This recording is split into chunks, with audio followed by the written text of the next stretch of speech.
Hey everyone, I'm Jackuwarz. If you're new to my channel, then hey, welcome. This is my first ever NASCAR related video, so I figured we can start from the very beginning. I started watching NASCAR way back when, as long as I can remember, perhaps 2002, 2003, and pretty much during that whole duration I was a big Dale Jr. fan, but more so starting in 2007 and onwards. So besides gaming, yeah, NASCAR is something that I'm pretty passionate about. It's my go-to TV thing every Sunday, right next to, say, the NFL. Whenever them cars are going around the track, you can be for certain that I'll be tuning in, watching them go round and round. When my favorite driver, Dale Jr., announced retirement in 2017, then we approached the 2018 season.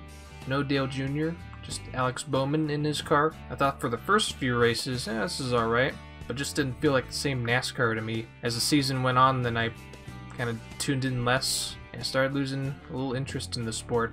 So I was tuning in here and there throughout the 2018 season, paying little attention. And so, in the 2019 season, is when I decided to join the NASCAR Fantasy Live. And here we are. This is now my new way to stay engaged with the sport that I really enjoy. I started out just by having one team, just Jackuwarz, and just left it at that. Had an alright season in 2019, maybe finished top 10,000 overall in points. Then I took my experience with fantasy a step further in 2020. I expanded my teams to 5 teams. Of course, I still had my main Jackuwarz team. Then I had another one labeled Jackuwarz WN, or World Network. And then I gave myself some challenge teams, like Pick Stenhouse. I had to use up all 10 available Ricky Stenhouse Jr. plays, and I had to abide to that whether or not he did have decent point stays or not. Pretty much just get all those plays done by the regular season, and then of course do it all over again with the playoffs. I had a team called Burnt Bush. This one I had to burn up all of my Kurt Busch and Kyle Busch plays in the first 10 races. I couldn't garage them. I had to go those first 10 races having to play those two. Initially it was just Kyle Busch, and this team was more of an experiment just to see what the game's like if you waste the best driver. Because going into the 2020 season, Kyle Busch is the defending series champ. I suppose I threw in Kurt Busch as well, because he's the other Busch brother. Kind of made sense towards the name as well. Then my last roster, which I think was the most gimmicky out of the 3 that I had, my Chevy only. Of course, as the name implies, I can only pick Chevy drivers for my lineup.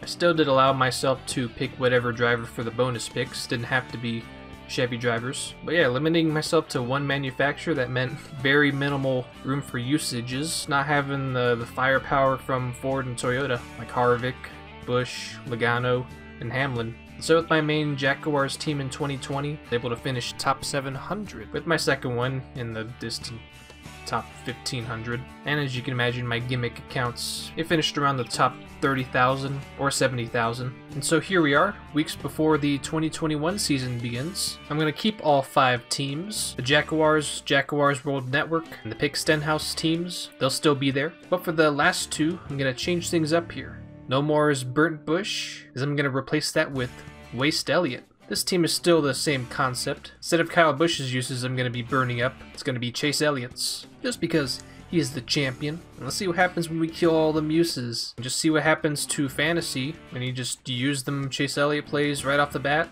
And then for those last 16 races, see what it's like to be missing those Chase Elliott plays. Of course, we'll have this for the regular season and the postseason, whereas in the postseason we'll be burning up those 5 uses in the first 5 races. Of course, assuming that the format stays the same from last year. The rules and format are always changing. Then instead of Chevy only, we're going to be doing no Chevys. So it's an inverse where I don't use Chevy drivers, just Fords and Toyota drivers. And then there's a small little detail that I'll add. Like say if some crazy scenario where a Chevy driver then moves over to a different manufacturer, then I can still use them. I just can't start any drivers that are driving in Chevrolets at that week.